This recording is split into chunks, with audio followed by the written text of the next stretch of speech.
वेदों के आगमों के विद्वान ऋषियों को, ब्रह्मा जी को, उनके पुत्रों को, मुनियों को, अप्सराओं को, सबको बुलाया। और महाराज जी सबको बुलाने के बाद गवैया बजवैया भी बुलाए, हा हा हु, गंधर्व, चित्ररथ, इन सबको बुलाया।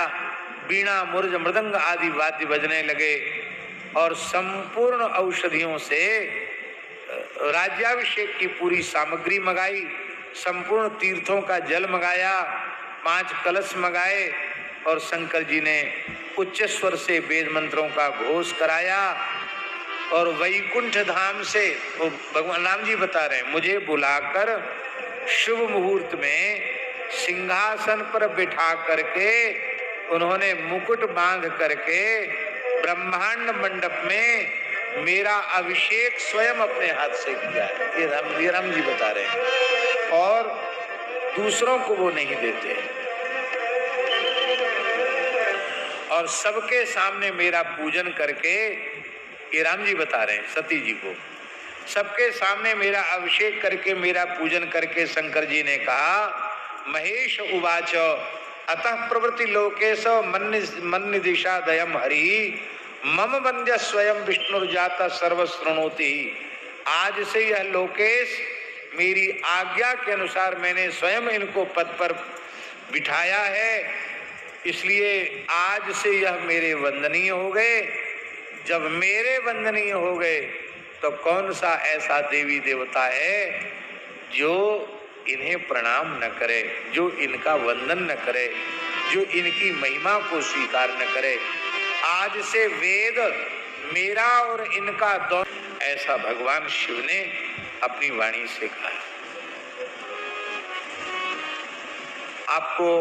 आपने सुना है कि नहीं सुना है?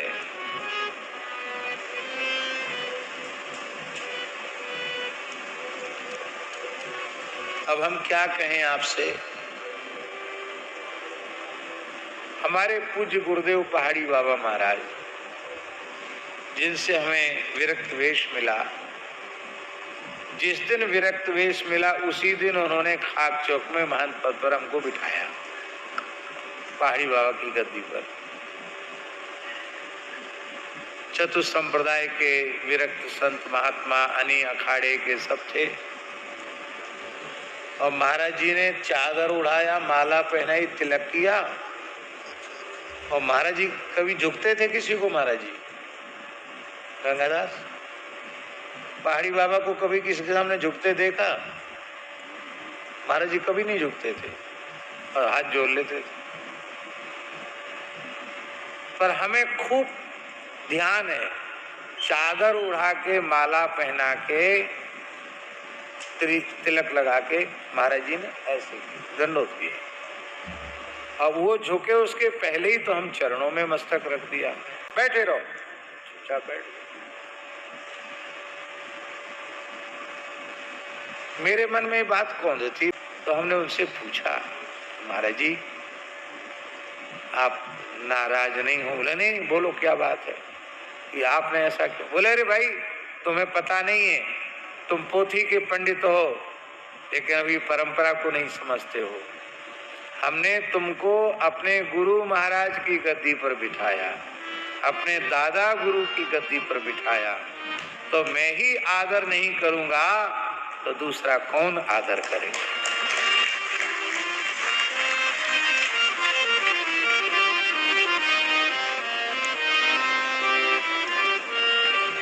उसके बाद वो कभी हमको नीचे नहीं बैठने देते थे, ऊपर वहां बैठो।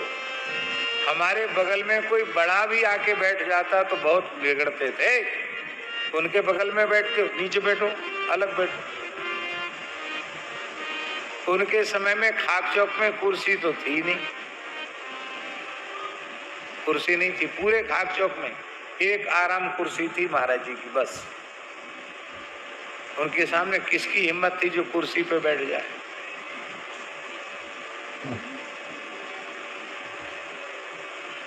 कि जब भगवान शिव ने भगवान को, राम जी कहते, जब हमारा अभिषेक किया, प्रणाम किया और कहा बाद से ये सबके पूज्य हो, बोलो भक्तवत्सल भगवान।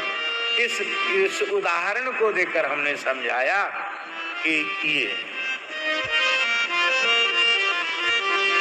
कहते इसके बाद भगवान शंकर ने कहा,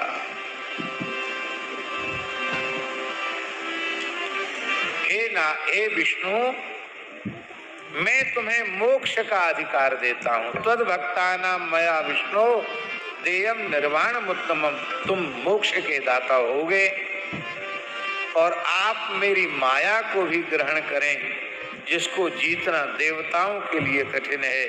इस माया के आप अधिपति हो जाएं।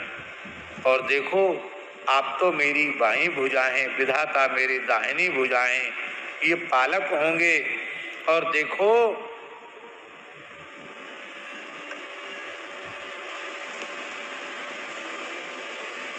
आप में और मुझ में अब भेद नहीं है।